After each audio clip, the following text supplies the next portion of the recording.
તો અમદાવાદમાં કોંગ્રેસે બાબા સાહેબની જન્મજયંતિ નિમિત્તે બંધારણ બચાવો યાત્રા કાઢી હતી। કોંગ્રેસ પ્રદેશ પ્રમુખ અને સાંસદ શક્તિસિંહ ગોહિલ સરકાર પર આકરા પ્રહાર કર્યા હતા।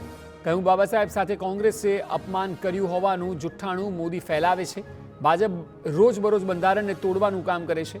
કોંગ્રેસમાં હોય તો એમની સામે કાયદો ભારે અને ભાજપમાં જાય તો ગુનો માફ થઈ જાય।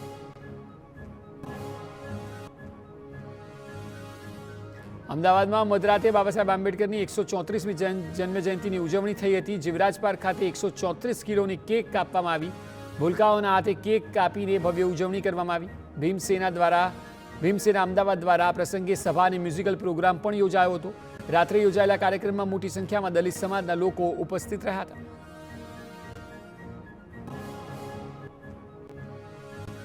અમદાવાદમાં ડોક્ટર બાબા સાહેબ આંબેડકર યુનિવર્સિટીનો 10મો પદવીદાન સમારોહ યોજાયો। રાજ્યપાલ આચાર્ય દેવવ્રત, પ્રધાન ઋષિકેશ પટેલ અને પ્રફુલ્લ પાનસેરિયા ઉપસ્થિત રહ્યા હતા।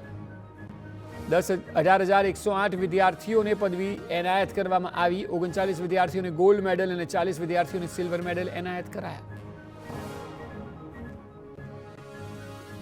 અમદાવાદમાં જીવરાજ પાર્ક પાસે ડોક્ટર બાબા સાહેબની પ્રતિમાનું અનાવરણ કરાયું। ડોક્ટર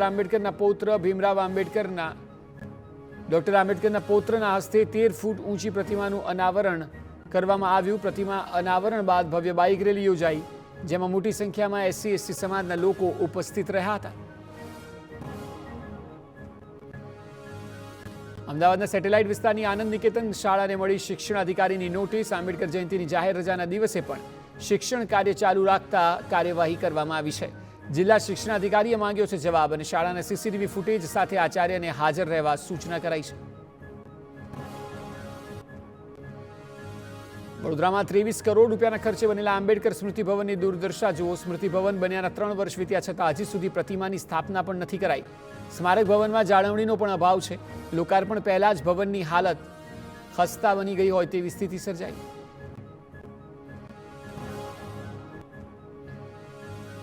મહેસાણામાં 19 એપ્રિલ સુધી ચાલનાર શ્રીમદ ભાગવત જ્ઞાન યજ્ઞમાં પ્રારંભે પોથી યાત્રા યોજાઈ, જેમાં હજારો ભાવિકો જોડાયા હતા। 501 મહિલાઓ પણ જવારા લઈને યાત્રામાં જોડાઈ।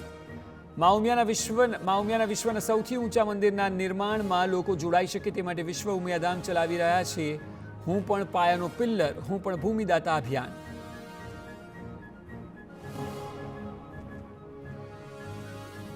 શક્તિપીઠ અંબાજીમાં ગબ્બર પર રોપવે સુવિધા 3 દિવસ બંધ રહેશે। 51 શક્તિપીઠ માર્ગ પણ દર્શનાર્થીઓ માટે 15 થી 17 એપ્રિલ દરમિયાન બંધ રહેશે।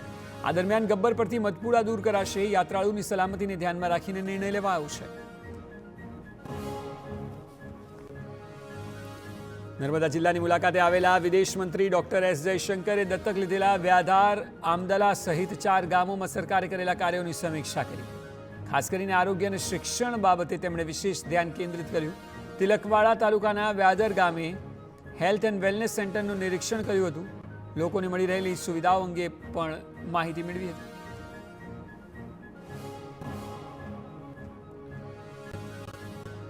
ઉત્તરવાહિની નર્મદા પરિક્રમા માટે ઉમટી રહ્યું છે શ્રદ્ધાળુઓનું ઘોડાપુર। રવિવારે એકસાથે 2.5 લાખ પરિક્રમાવાસી આવી જતા વ્યવસ્થા ખોરવાઈ હતી, પરંતુ પોલીસ અને સ્વયંસેવકોએ તાત્કાલિક અવ્યવસ્થા ન સર્જાય તે માટે કામગીરી કરી। નર્મદા નદીના 4 ઘાટ પર SDRFની 7 ટીમ તૈનાત છે, જે સતત બોટ સાથે પેટ્રોલિંગ કરી રહી છે। ઉપરાંત 50 બોટ પણ તૈનાત કરાઈ છે।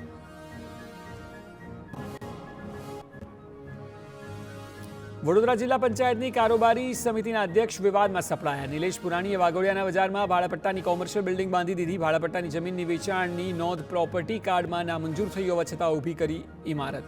નાયબ કલેક્ટરે જમીન શ્રી સરકાર કરવાનો આદેશ કર્યો।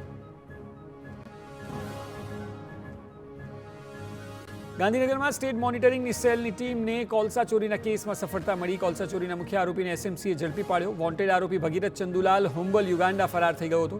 યુગાન્ડાથી UAE થઈને અમદાવાદ આવેલા ભગીરથને SMCએ દબોચ્યો। કોલસા ચોરીમાં SMCએ 3 કરોડથી વધુની કિંમતનો મુદ્દામાલ પકડ્યો। સમગ્ર કેસમાં અત્યાર સુધી 19 આરોપીઓની ધરપકડ થઈ છે।